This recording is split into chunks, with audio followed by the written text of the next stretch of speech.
Hi there, Michael with Break a Pencil here. Every AI demo you've ever seen, including mine, show you the wins. Clean prompts, impressive outputs, time saved, and that's real. AI is genuinely useful for product managers. But today I want to show you something different. I want to show you what happens when AI gets it wrong.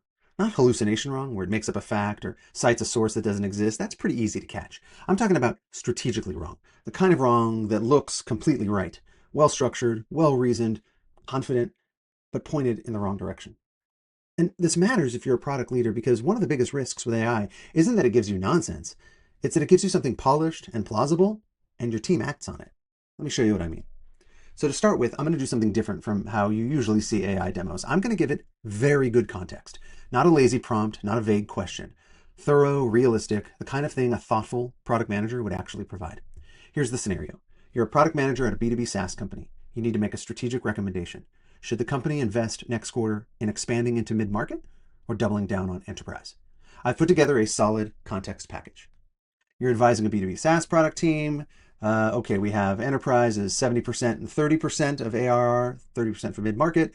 We've got some growth rates, 8% for enterprise, 55% for mid-market. We've got some good data here of average contract values, some opportunities, pipeline, a competitive landscape, right? A really good set of information to provide context. This is real data. It's well organized. It's comprehensive. It's exactly what you'd want to see in a strategy brief. So let's ask for a recommendation. Just going to paste that whole bit of context here into this prompt. We're going to go use Pro and send it.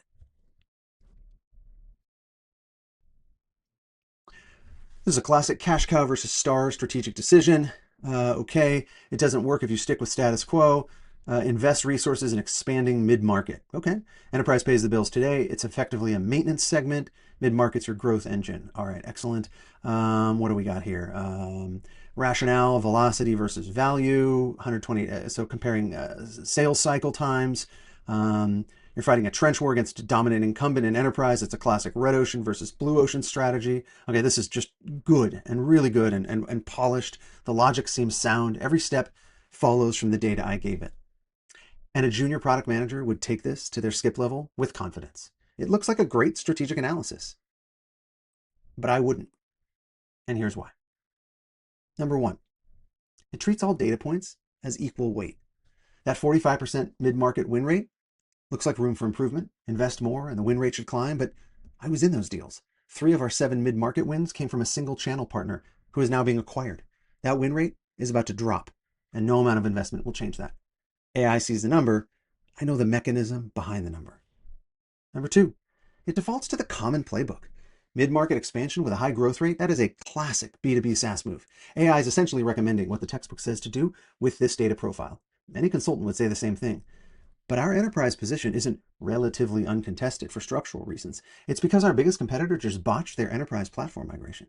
Their customers are looking around. That's a 6-month window, not a permanent advantage. The data says uncontested. The reality says temporarily uncontested. Act now. And number 3, AI really can't effectively weigh organizational readiness. The recommendation assumes that we can execute mid-market expansion. But I know that our sales team is built for enterprise. Long cycles, relationship-driven, high average contract values. Pivoting them to mid-market velocity selling, it's not a resource allocation problem, it's a capability transformation. AI sees team capacity as a budget line. I know it's a cultural shift that takes at least 2 quarters just to get started. So I gave AI everything. Good data, clear question, thorough context. And it still got it wrong. Not because it reasoned badly, but because the kind of judgment this decision requires isn't something AI knows, isn't something AI does. Knowing what numbers actually mean, reading temporary versus permanent conditions, understanding organizational reality, that's human work. So if you're a product leader, what should be keeping you up at night is I caught all 3 of those because I have context, relationships, and I've done the reps. I've seen channel partners get acquired. I've watched sales teams struggle through market segment pivots.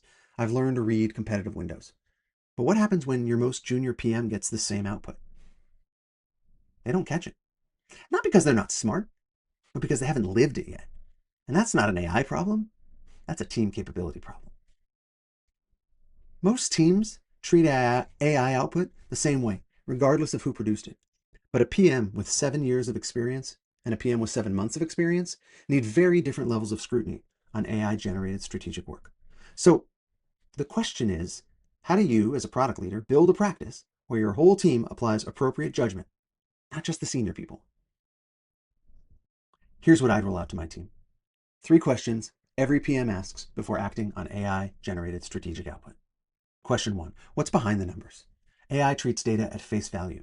You know the stories behind the data. For every key data point in the AI's reasoning, ask yourself, do I know something about why this number looks the way it does that might change the conclusion?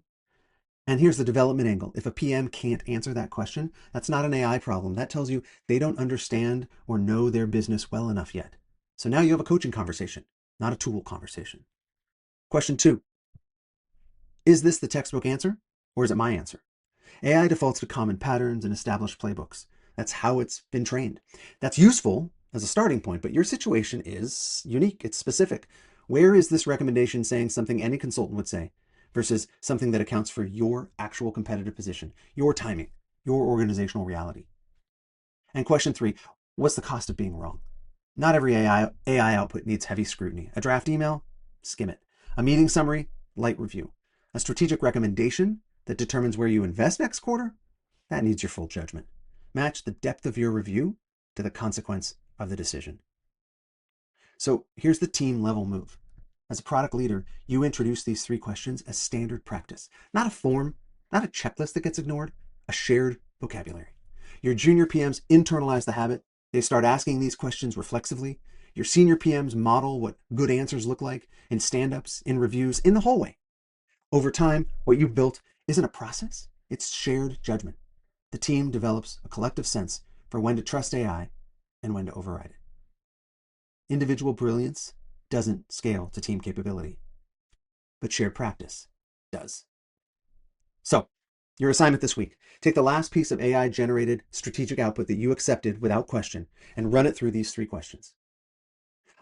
You might find 1 or 2 things that you might have missed. These 3 questions are linked in the description below, along with the exact prompt that I used today, so you can try this yourself. If this changed how you think about AI output, please subscribe down below. I do these every other Saturday morning.